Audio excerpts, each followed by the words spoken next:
Hello, I'm Josh. I'm leaning real close to the camera. This is a very personal video. This is one where we want to think, what are the most personal posters we could put on a wall? Our personal poster picks for our poster possession. Tyler, how you doing? I'm doing alright, yeah. Welcome to the Josh Cast. Oh, thanks. Today's a Sunday video. This pillow is named Fred. I'm squishing his spleen. We are... I'm a very random human being. I just love that you didn't have to think of that one, because like after last week, you seemed like you fought really, really hard on that stupid gag of yours. Yes, sometimes things happen. Yeah. So today we're talking about 6 posters. We wanna... I dropped my pen cap. I have a fidgety thingy. Sometimes you just gotta fidget, and then widget, and then fidget widget. 6 posters we want to hang on the wall. We've got 5 that we love, that, you know, and then number 1. Yeah. Number 1. Exactly. My number 1 is in physical form because I actually own it. The rest of them I do not. Yeah, pretty much. Because some of these are old. And again, there's various different versions of forms. There's pre-release posters. There's the pre-release. There's the standard. There's the repressing. There's you're going to have your reissue. So we will be specific on which version we would like to hang up. Yeah, pretty much. So we're saying original run of the poster, or well, Matrix pre-release with the cool numbers and such. You know, like we'll just be a little specific, and those pictures will be on screen between us in this handy dandy space. So Tyler, how many posters you got in your collection? You got a few? More than I really should. Mainly because somebody keeps offering me ones that have very, very awesome designs. Hey, you tell me what you want. I put it in the poster case, and you end up with posters. Yeah, pretty much. What's your favorite poster in your collection right now? It's not one on your list. Don't give away any ones on your list. One that's not on your list that you love. Man. Probably the original press release for Logan, where it's the claws, yeah. and it's holding Laura's hand. James Mangold. Yes. Directed Cop Out with Sylvester Stallone in 1997. Is it Cop Out or Cop Land? Cop Land. Cop Out was Kevin Smith. Stupid. Yeah. Yeah. That's a solid poster. I like that one very much. I very much enjoy my Goodwill Hunting poster over there, which isn't on my list, but it's beautiful. Absolutely. I'm a big fan of that movie. Robin Williams' favorite performance by far. Totally. Emotionally, regardless. I think my favorite performance of him in total is 1 Hour Photo because it's super underrated. That is a very out-of-the-box performance for him. A lot of his stuff, but I love having that poster there. It's really neat to have on the wall, so yeah. Let's just jump right into some posters. Tyler, what's a poster that you want to put on your wall? Okay, so one that really sticks out with my mind. Christopher Nolan has a lot of very intriguing posters when it comes to most of his movies. There are a couple that are very obviously photoshopped, like Dark Knight Rises in particular. I don't really... what's the poster look like for Dark Knight Rises? It's just Batman in the center, and there's the orange bat signal made of flames that basically rips off the crow. Oh, and then there's like Gotham kind of upside down, kind of right side up. It had some neat things going for it, but it was kind of generic in comparison to the Dark Knight one, where we actually saw the bat signal. But that's on the building, right? Yeah. It's on the building. Yeah, the Dark Knight one is like on the building, and that was a lot more interesting because it highlights the anarchism and chaos that the Joker. There was also that really lovely variation of the Dark Knight poster, which was the motorcycle with Batman, which is really, really neat. That's a neat one. Yeah. I appreciated that one as well. But my favorite Christopher Nolan poster is the original theatrical release for Memento, because it has the Polaroid, where it starts off with a Polaroid of Guy Pearce's letter. Yeah. And then it starts off with, and then it goes on to another one of Natalie, and inside the Natalie Polaroid is the exact same Leonard one.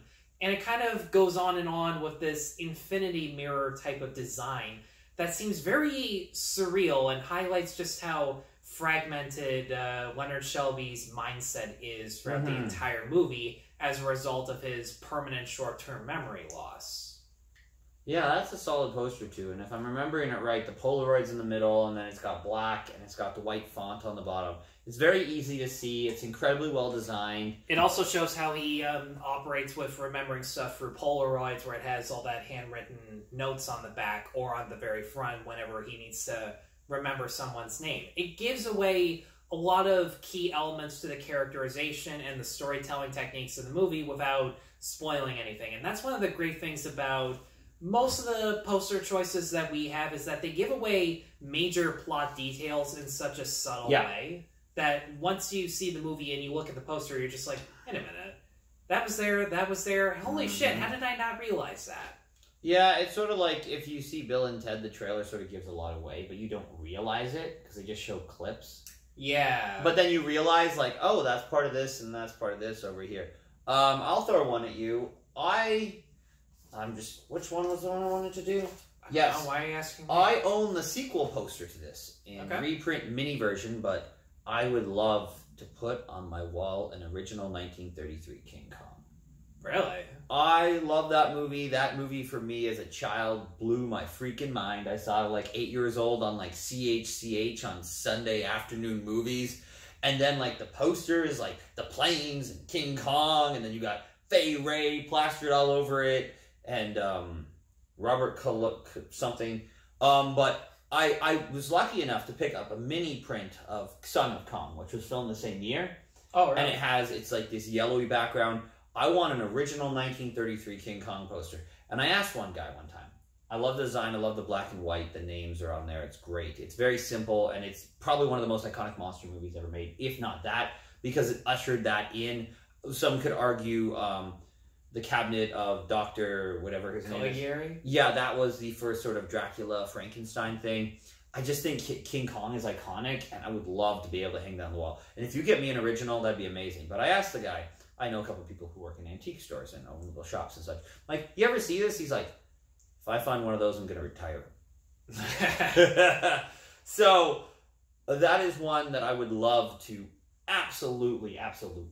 It's just the way they do the black and white. Yeah. The way they do that contrast and design this wonderful, just the heads looking up at King Kong. It's just incredible. Yeah, it reminds me of, there's this one restaurant where we live called Mels Diner, where there are a lot of old vintage posters of like Attack of the 50-Foot Woman, or some older stuff like Casablanca, where the color grading in the black and white, or in sometimes very grayscale look, just makes it seem more vintage, and it adds to so much nostalgic value just by looking at it. It doesn't matter if you've seen it, it doesn't matter if you've heard of it. You look at it, and it makes it feel like you're bringing back old memories. Mm-hmm. So that's what King Kong is for me. That was the first monster movie I ever saw. Yeah, and the next poster on my list is actually half colorized, half black and white, because that's kind of the storytelling technique, because it portrays two different stories, one in 1927 and one in 1977. You weren't here when I actually bought the poster, but I got a poster for Wonderstruck, a 2017 film. Oh, yeah. I sold that poster. I wonder where it went. Yeah.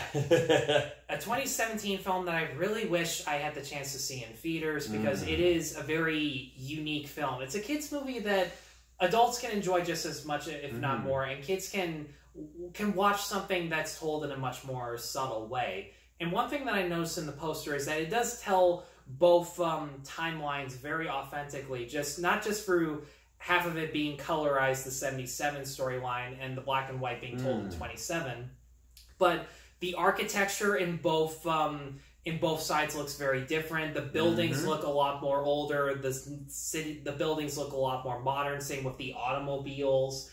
And there's a common location that they both visit on their journey, because it's kind of a road movie. Oh, yeah. Kind of. The Museum of Natural History that they both go to. And on both sides, it almost seems like a mirror, where some of things look the exact same because some of those artifacts are still there at that point.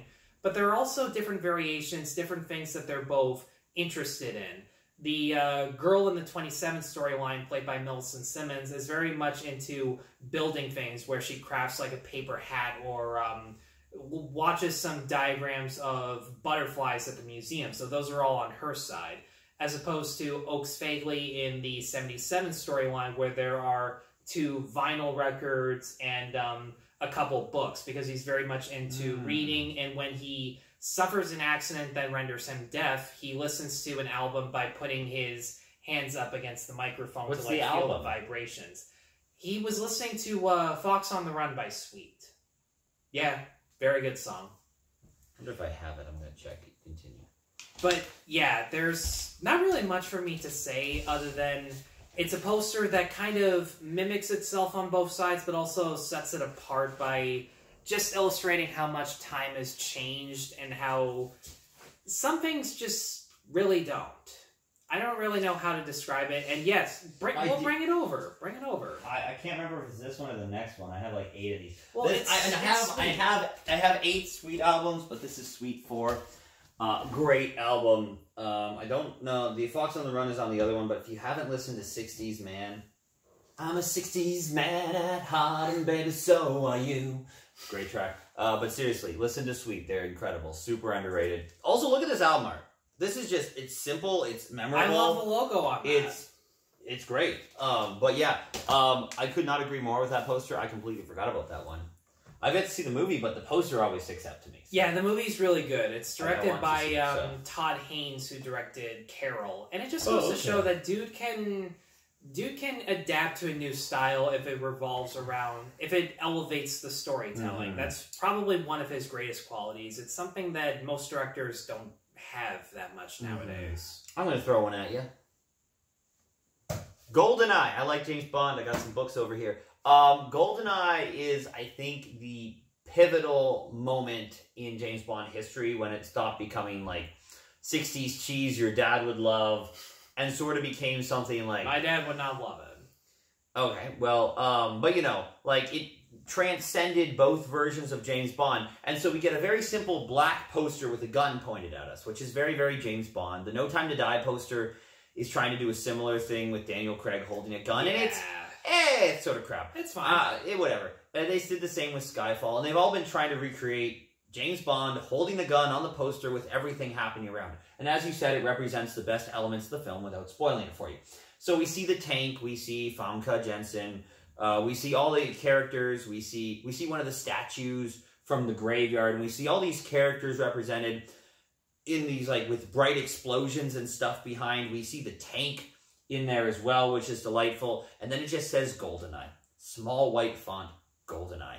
James Bond with a gun, explosions. It advertises exactly what it is.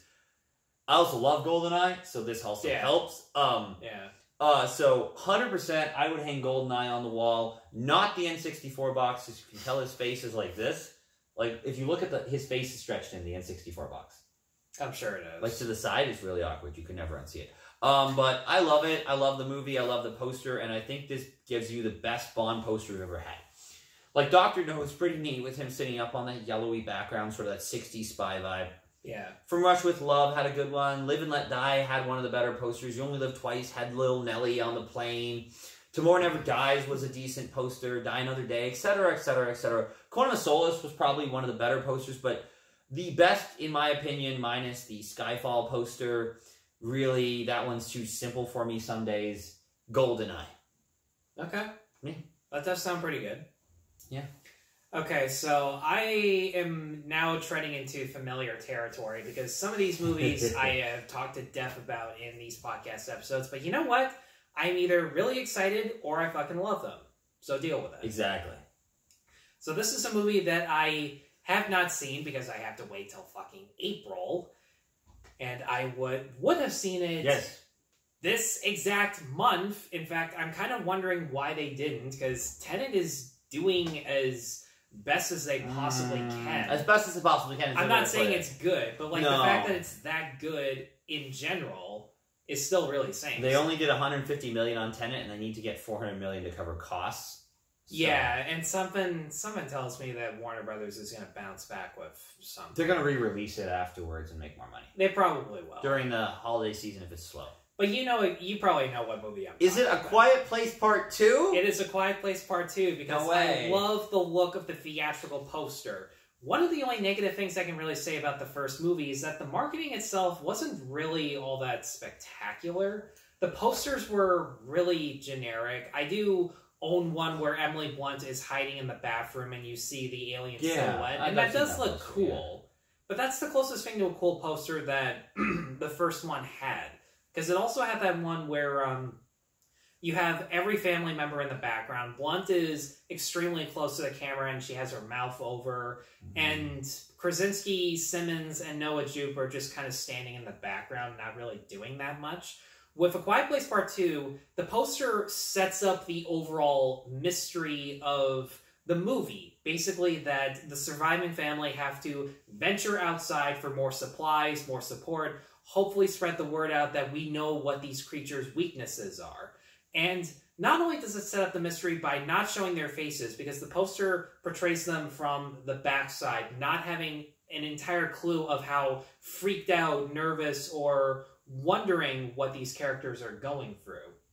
But it also has the sand path behind them and the footprints to really illustrate that there absolutely is no turning back, literally. The forest on the side is offset by this derelict city that they are looking at. There is a telephone pole that has red lights, and as anyone who has seen the first movie, red lights mean danger, danger, shut up and stay still. So already there's a sense of familiarity with the rules and how they can protect themselves from certain amounts of danger. You have the two hearing characters, Emily Blunt and Noah Jupe, standing a little bit closer together as opposed to Millicent Simmons, who is a little far back. It's a minor detail, and I don't think that was on purpose, but that was just the feeling that I got. And yet, Millicent Simmons and Emily Blunt are a little close together as well, because they're the characters that really learned the most from the first movie. Especially with Millicent Simmons learning to let go of her grief and guilt from the death of her brother, and Emily Blunt learning that as strict and as bit of a dick as her husband was, he might have had a point. And one thing I'm really excited about going into the second movie is wondering how much Emily Blunt is going to turn into her husband. How overprotective and survivalist she's going to turn into. And since Millicent Simmons, based on the reviews that are out of A Quiet Place Part 2, there really aren't that many reviews. They're really just sum-ups of people who were at the premiere, because there actually was a premiere before all this shit went down. Yeah. And everybody said it was either as good, if not better, and that Millicent Simmons was actually the star of the film. So, Have you played this game? No, I have not. You seriously need to play this game. I'm not a gamer. Because the way they do the advertising is the two characters' backs to a city. Okay. Very similar to, if you haven't played The Last of Us, play this game. It's amazing. Watch playthroughs on YouTube. The story is phenomenal. Just say, just a little plug there. Yeah. I'll come back at you and say, Clerks. I want Clerks in a big poster. It's a simple black and white poster with 3 people standing in the middle. Dante, his best friend, and his girlfriend. Oh my goodness, what's her name?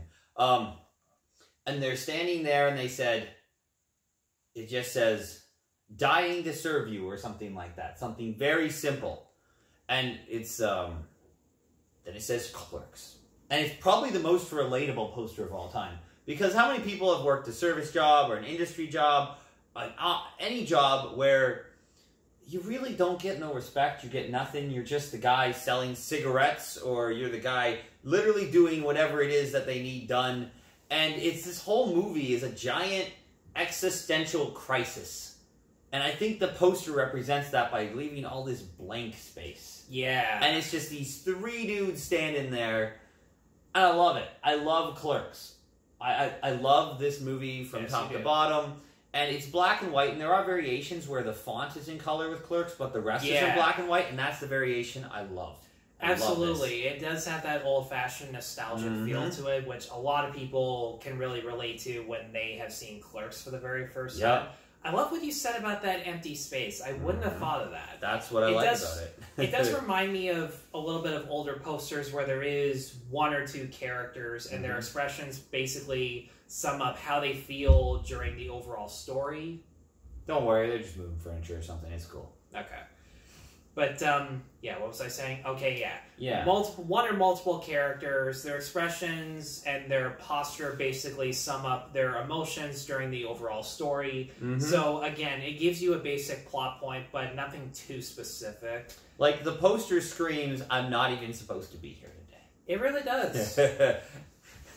And sometimes you just gotta yell at a customer. You know, it makes you feel better. I almost had an experience like that last night. Sometimes you got to. You shouldn't, but you want to. And that's the other great thing about Clerks. Anyone who's worked a customer service job, You can relate. you will look at these events and say, why didn't I fucking do that? And then the movie will explain to you why. Exactly. Why didn't I sell cigarettes to a 6-year-old? No, just kidding. It's in the movie. It's been a while. But yeah, I would go with Clerks.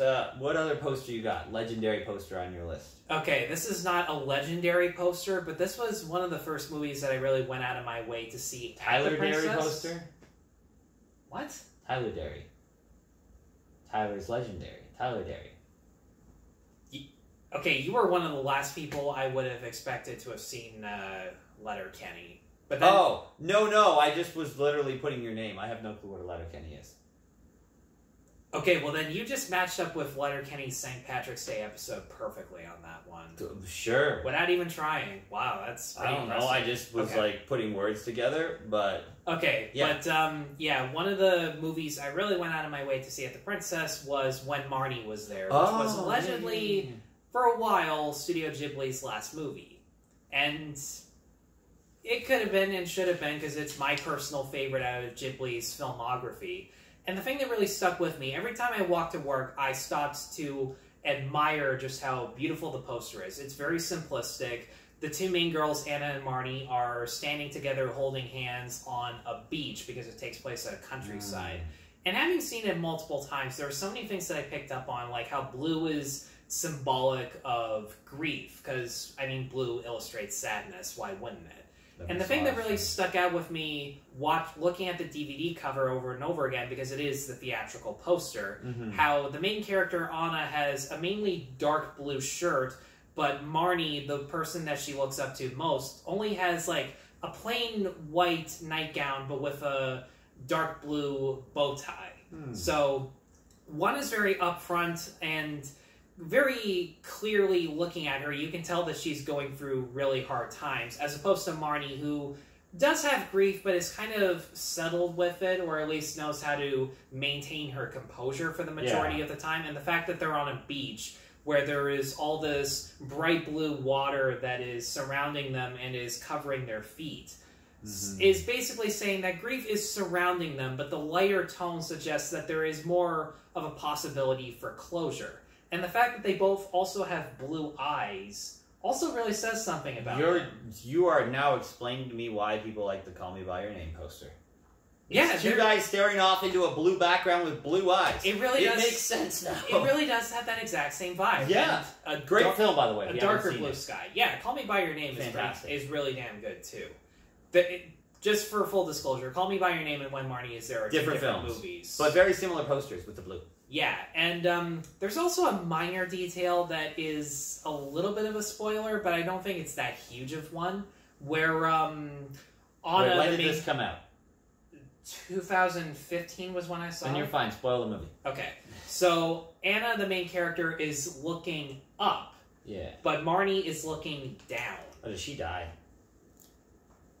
Something like that. Fair enough. It's little minor details like that that give away so many things that I would not have guessed. And it was... When Marnie's There is one of, if not the first movies that I analyzed by myself. I spent months just thinking about it, and then by the time... I was doing a blog for somebody else at that point by then, and when it came to December 2015 doing my top 10, as opposed to doing an actual review, I did a spoiler-filled analysis of it that... Once I finally finish my Studio Ghibli binge, I'll probably do a reenactment of that analysis because I can't talk about the movie without spoiling it. It's one of the few times where I can actually do a spoiler-filled thing for a movie review because I never do that. ever. Fair. Yeah, I know you've been wanting that poster. I just can't find it, man. Hey, I'm not in a rush. It's not there. I don't know what happened. Hey, the one other poster you found, I'm surprised you found it to begin with. I'm just happy that we found it, so. And I'm going to put out one out there. I'm going to give me a little nostalgia from my childhood. Okay. I remember being young. I remember liking movies. I remember, and this is a Robert Rodriguez movie. So, yes, it's predictable. Just go whatever. for it, man. Just Spy go for Kids 3D, game over. Oh, My gosh. goodness. It's this horrible, chunky, awful-looking 3D poster, but it's so of its time and so nostalgic for me. You just described the movie, and yet you were talking about I love the movie. poster. I love the movie. It's got Carmen and Junie in their yellow and pink suits on the front with the guy from Fantasy Island as their grandfather. There, the three of Ricardo them, Montalban. just in front of this like weird hellscape of whatever they thought 3D graphics were going to be. And for me, it's perfect. It's perfect nostalgia. It's wonderful. It's beautiful. I cannot get enough of this. I don't actually remember the poster for Spy Kids 3, but what you just said kind of reminds me of the Shark Boy and Lava Girl 3D it's pretty much poster like that. for basically that exact same reason, because Robert Rodriguez really was repeating himself. That was when he was kind of starting to repeat himself when it came down to how he made kids movies and how he thought 3D was going to be so revolutionary. I saw it in 3D for a while. It was I saw it. I saw Spy Kids in 3D once, and like it was neat because when you're a kid, that experience just feels unbelievably huge. It's something that you only really get to see in roller coasters now, because that's what it's been dumbed down to. I know whatever people still see, happened to 3D TVs. Is that still a thing? I think there was one point. The last time I saw anyone advertise a 3D TV was when The Jungle Book came out, but that was like 4 years ago. Yeah. And not gonna lie, even though I didn't have a 3D TV, everything did jump out at me and it looked The Jungle Book was a spectacular. But I just love how nostalgic this poster is for me. And this is, again, top 6 posters that you would have on your wall, that I would have on my wall. And for me, I'm going to put Spy Kids up with pride. And I'm going to tell people I fucking love Spy Kids 3D and y'all can deal with it. Hey, that one poster I just talked to you about, that'll be my heated moment. Fair enough. Or maybe it won't. I'm not entirely sure. So There's we've only 2 each left. done 4. Yeah. What is your 5th? My 5th is the very first poster I ever got from Princess Cinemas. It was a poster for a movie that I should have seen in theaters, but I did not. It was The Hateful Eight. Great poster. Because when you want to talk about mystery movies, and as we just pointed out, there are posters that give away major plot details without you knowing, this was one that really clicked with me, where I just sat there, I looked at the Marnie poster, and I'm like, wait a minute. If this is a mystery movie technically, and Hateful Eight is a mystery movie, and they're both giving away minor details, I gotta pay closer attention, because I have it on my door, because you gotta kick it open. Mm-hmm. If y'all have not seen our recast Hateful Eight video, it's delightful. Go watch it. Link in the description. Most of it's delightful. I had a fun time. Yeah, I did too. Most of the time. You guys will completely understand why. You'll also understand why it's more important that we're in person doing this. Yes, it cut out a bit. But anyways, it lets you know exactly who to trust and who not to just by looking at the poster.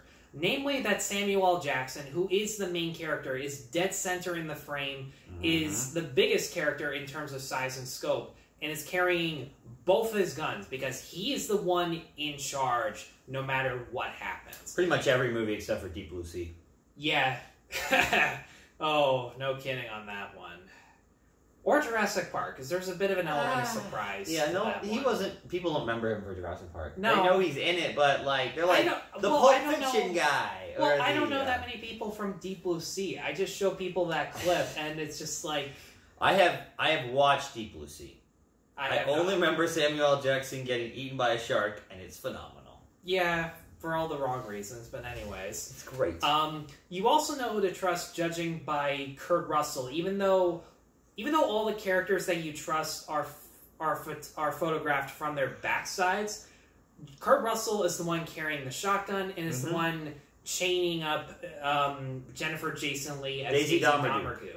And the fact that you get like a mugshot of each of the 8 characters, and she has the black eye, but also has the chain, you also know for a fact that she is the one you trust the least. Mm-hmm.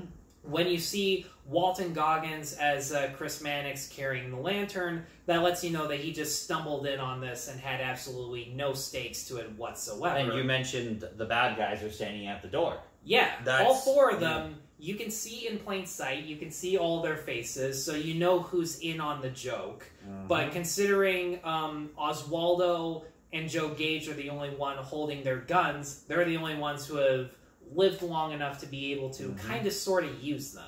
Yep. It's probably and then there was character posters. There was 8 character posters. There were, Yes. yeah, and there was also one where like all 8 of them were kind of lined up, but that was more of a Yeah. thumbnail or wallpaper. Yeah, type there's of the thing. main poster, then there's the Sam Jackson, there's the Kurt Russell, there's literally a poster for everybody. Yeah, And those are cool, but I do think the main poster is the best. yeah, because it just gives you so much without you even knowing, and that's one of the best things of posters. And it's definitely a better campaign than the Once Upon a Time in Hollywood poster. Like, those aren't bad, but those are just portraits. A good chunk of them are, yeah. Yeah, there's like, probably the best one is that vintage one where the 3 of them have their heads on top, and then they have all these little bits, some of which are in the movie, some of them don't. Because the That little one's girl neat. with the teddy bear, where was she? I think she was on the Manson cult area. I think she was in one there randomly. Really? I think he just liked the teddy bear. I didn't But see yeah, it. you Well, I got thought like it you got the was- DiCaprio poster, and you got the. I thought it was like the method actress who Oh, just did something else that we maybe. didn't see. Because like there are clips of Margot Robbie that did not make it into the movie. One about a swimming pool somewhere. Yeah, I think and that was the other supposed to be where a nod to Esther Williams. And the other is that loopy background where the camera like zooms in and out on her. Yeah, there's and then I think probably the best one I would say is the Margot Robbie character poster because it's so 70s, but like in the best ways humanly possible. Oh, totally. But yeah, Hateful Eight is definitely a great poster. I'm gonna do my number 5 and then we'll get to that. In 1939, Errol Flynn put out one of my favorite movies ever made, The Adventures of Robin Hood. Figures. It's a magical, wonderful film, and I'm going to come out and say that The Adventures of Robin Hood is one of the greatest action adventures movie ever made. It still holds up. The acting is cheesy enough that it doesn't feel dated, and it's doing this sort of fun version of Robin Hood. The sword fights are phenomenal and still really great, despite some of the action of the time being very cheesy and over the top. And the characters and the cast, and to have this on poster, one of the most epic, most well-regarded 1930s action-adventure serial films would be phenomenal. You've got the big poster of Robin and Marion, then you have the sheriff, you have a little bit of the town, and it's done on this like brown grayish background with like a yellow border, and it says The Adventures of Robin Hood on like scroll paper. You've got italic printing on the bottom. It's magical, it's beautiful, it's iconic. I want it on my wall. Yeah, and I don't think you'd be the first person to say that Adventures of Robin Hood is one of the best ever, because as a kid, I always watched this one Star Wars featurette about George Lucas talking about how he came up with the concept of the lightsaber, how it kind of plays into the action sequences of the movie. You get a little bit of talking about how he came up with the sound effects for it. And one of the clips that pops up when George Lucas is starting to talk about the invention of the lightsaber comes from action movies that he grew up with, one of which being Adventures of Robin Hood. And there's a little clip of Robin fighting with, I believe it was Prince John, I'm not entirely He's sure. fighting with the Sheriff of Nottingham, I believe. Yeah, He doesn't really fight Prince John, it's more soldiers for there are him. these concrete steps, and Yep, Robin the big- like, tricks Yep. the sheriff into falling down the stairs. That is an iconic fight. That Iconic. looked like a really good fight. And You it kind should of see reminded me of the fights that I saw in the Disney version, because there were a couple similarities, not a ton, but it's one of the more fast-paced action sequences that you would see in a Disney movie, and you wouldn't get fights like that until Tarzan, but Tarzan didn't really have fights. They were more chases that were very elaborate. You know, with this is the- going to surprise you. I really like the animated Tarzan movie. I didn't watch it until like 6 months ago, but I really like it. I you've thought told it me was that. fantastic. It's just so much fun. Yeah, you've told me that. Yeah. It was one of the few that you said you actually liked, which was really It's one of the nice. ones I can't think too much of a downfall besides they need different Phil Collins songs to play occasionally. I don't. Well, I felt that way at first. In fact, in my review, I was a little too hard on You'll Be in My Heart and suggesting that the South Park brothers probably should have deserved the Oscar, but I've listened to You'll Be in My Heart over and over and over again, and it might actually be my favorite song in the whole movie. It's so well done. But that and Robin Hood. Yeah, absolutely. I love the poster. I want it on my wall. It's I like that there's a couple versions out there. They released a DVD in like 2005 with the original artwork, so that's the one that I prefer. Yeah, that works out. Yeah. Okay, so my number one, you knew this was coming because Mary Poppins Returns. Because last week I didn't show this on camera, even though I should have. You fished out a poster for me. Yeah, I bought that for you. And I really appreciated that. Buy you I Mary did Poppins not expect Returns. that coming. Hey, you're the guy who loves that movie, so well, it here's makes the sense. thing. The reason I asked you was because I knew you guys had that poster because you were playing that in Spider-Verse over March break of 2019. That's correct. I was off work. I was going to see it at Princess, but the timing just worked out better at Apollo, so... fair enough. I went to the Apollo the other week. I mean, I had a pretty good time watching Train to Busan 2, minus the movie. I thought you would have seen it at Princess. I got too late. The wife wanted to see it. That was the one she wanted to see. She said, let's go here. And I'm like, you know what? I've never been. Let's try it. Well, You've never been? Well, I've tried to go, but I've never ever gotten in because UHF keeps selling out. Let me guess, for drunken cinema? Yeah, I want to watch UHF drunk. You should see the lineup for Roadhouse. Roadhouse. It literally, it is huge. I love Roadhouse. You could fill a street with the drunken cinema lineup for Roadhouse, and I could not believe it until quarantine hit, and it was one of those movies that they would not stop playing at AMC over and over again. So I just sat there and like, wow, so that's what Sam Elliott looked like. What is it that makes Mary Poppins Returns, the purple poster we're talking about with Mary Poppins on it, so great? So what makes it great? There are two posters. There is the blue one that I prefer, and then there's the white one that's just this close-up of Emily Blunt that kind of accidentally makes her look evil. I really don't like the fact that that's the Blu-ray cover, but those are minor details. For me, what makes the blue poster look so good is that it has all the magical moments throughout the entire movie without ever spoiling how they come about, what type of reaction you get from the kids, how the kids are really affected over the course of these journeys. And also, you get to see the majority of the side characters that play throughout the entire film. You namely have the big close-ups of Emily Blunt as Poppins, and her posture and face looks much more digestible than the blank white poster that we got. There's also an envelope. There's also a variant with the umbrella. Yeah, that was just an umbrella on a black single background. And there are like cherry trees in the background, I think, like or petals there. Yeah, it's very vague. It's that one was okay, but it didn't really say that much. It's similar to the pre-release of Christopher Robin, where it was just Ewan McGregor. Just Ewan McGregor with like Pooh leaning up against him on a white background. Or was it the one where Pooh is wearing his hat? Yeah, there's that one too, and it's like from behind, and you're like, well, I never knew what Winnie the Pooh's ass looks like. I guess I know now. Well, I mean, we kind of knew already, because as they say in Deadpool 2, going full Winnie the Pooh style. Anyways, you have the close-ups of Emily Blunt as Mary Poppins and Lin-Manuel as Jack, now that he's in the Dick Van Dyke position. Mm-hmm. But in each little corner of the poster, you have every single adventure that these characters go on, but they're never spoiled because it leaves you in mystery surrounding what type of adventures they're going to go on and what grand reactions they're going to get and what they're going to learn from each of these adventures. Because in one corner you have the animated bit where they're just riding a carousel. You have no idea where they're going. You have no idea what they're going to sing about. But you have all these questions and you want answers, so you're going to go see it. And then you have the moments where the kids are encapsulated by these giant bubbles because they're literally inside a bathtub in this underwater world. And there's another picture where they're on a boat and they have like a sun umbrella. So there's a little bit of lead up to that. There's one little snippet where you see like the camaraderie between Mary, Jack, and the kids where they're all bunched together on this bicycle where they have a ladder bouncing out the kids. And they're all really excited. They're really jazzed. They're looking forward to the next adventure they're going on. And the next adventure up above them is Meryl Streep as the Ed Wynn replacement. At least that's basically what she does in the story. She shouldn't play Emma Watson and this is the end? No.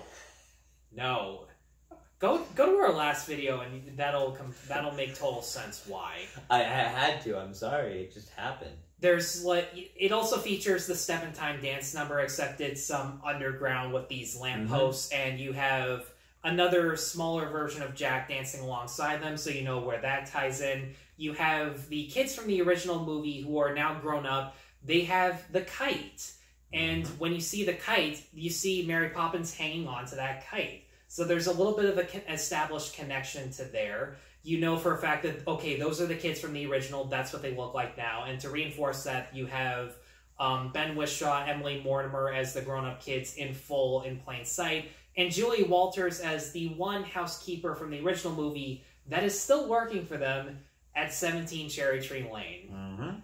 And it's just... Oh, and Colin Firth as the villain just shoved in there because...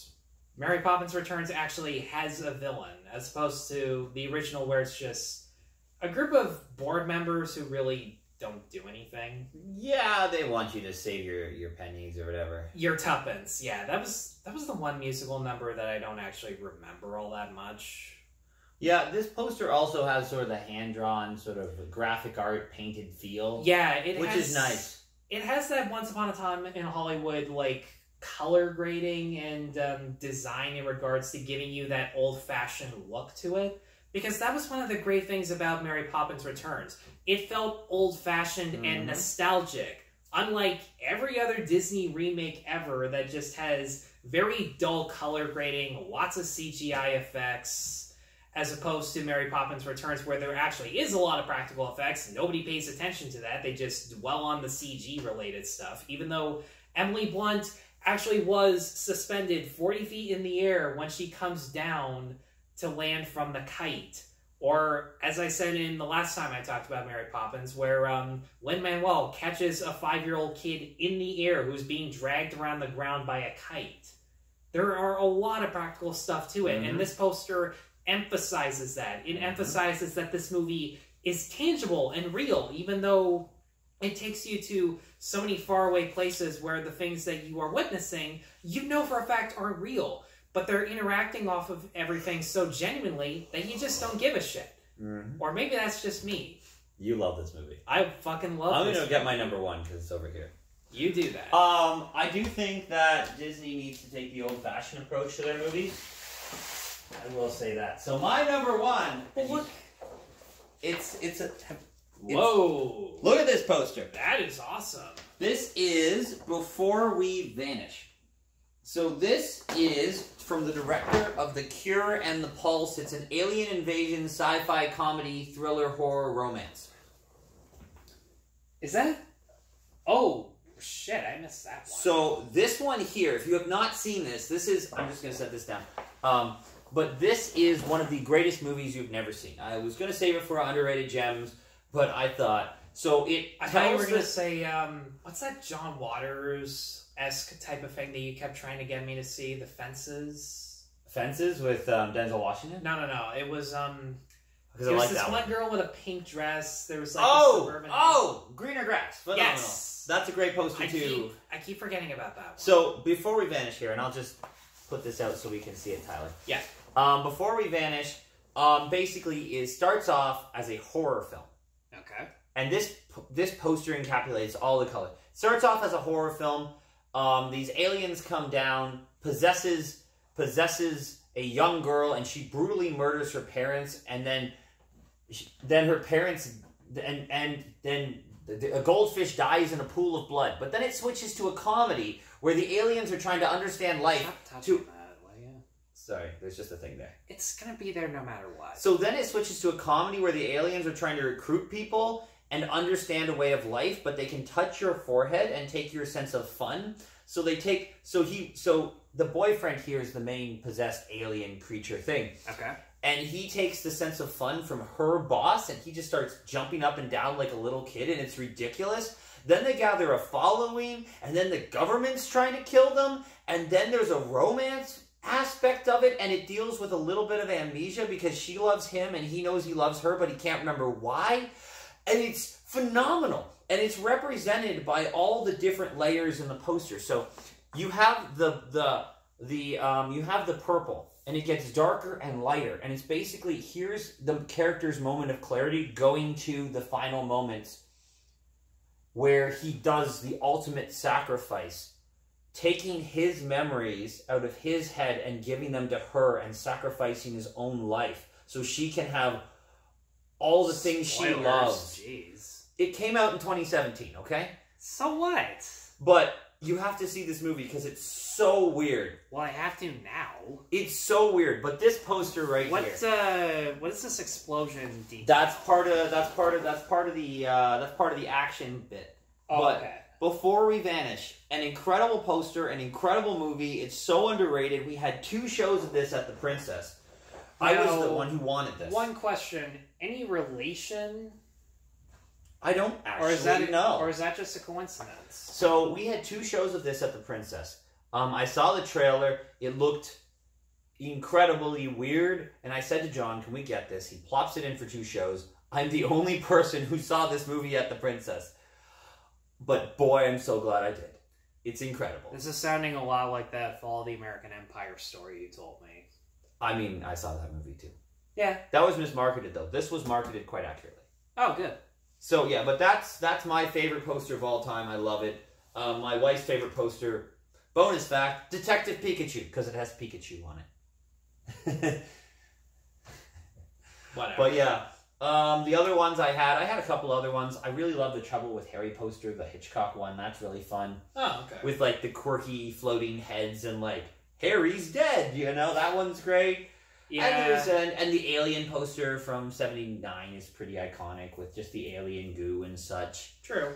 And there's the Die Hard poster is really, really great. That one's really neat. So much so that when Skyscraper came out and everyone made the Die Hard comparisons, they just rolled with it and made like a mock poster of Skyscraper that was exactly like Die Hard. And I'm like, well, at least you guys know it. I like Skyscraper enough. It's fun. I watched it the other night. I was bored. Yeah. It wasn't offensive. It was fun. I almost went with a couple, one that I do have and one that I don't. One that I do have is It, where it's the kid in the raincoat staring at the balloon of the silhouette. And you only see Pennywise's face very vaguely through the reflection of the balloon. And my dad, who hates horror movies, is scared by so many easy things, which you would not guess if you had met him, goes, why would you hang that in your room? And I just sat there, I'm like, well, it's pitch black when I go to sleep. I'm not going to look at it. Okay, I have a Schindler's List poster. That's what my wife said. Why would you hang that in your room? I think it's a great poster. Show some respect. That is your way of showing respect for the survivors. Yeah, the exact same. She's like, we're not hanging that in the bedroom. I'm like, okay, I'll put it on my desk.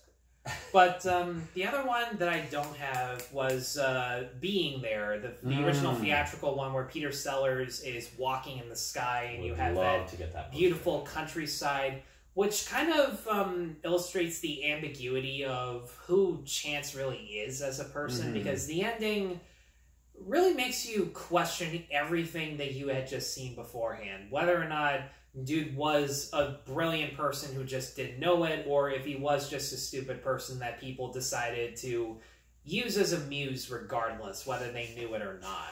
So my dad asked me the other day, and this is a funny story, and he's like, oh man, so it's on your Crave, right? I'm like, yeah, okay, whatever. And he's like, I watched this movie, The Gardener. Man, it's got Peter Sellers. It's about, you mean Being There? He's like, no, it's called The Gardener. And I'm like, no.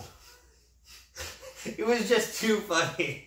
You know, but he's also the guy who looked at me. He's like, hey Josh, I got Facebook. I sent you a friend request. I'm like, Dad, that's LinkedIn.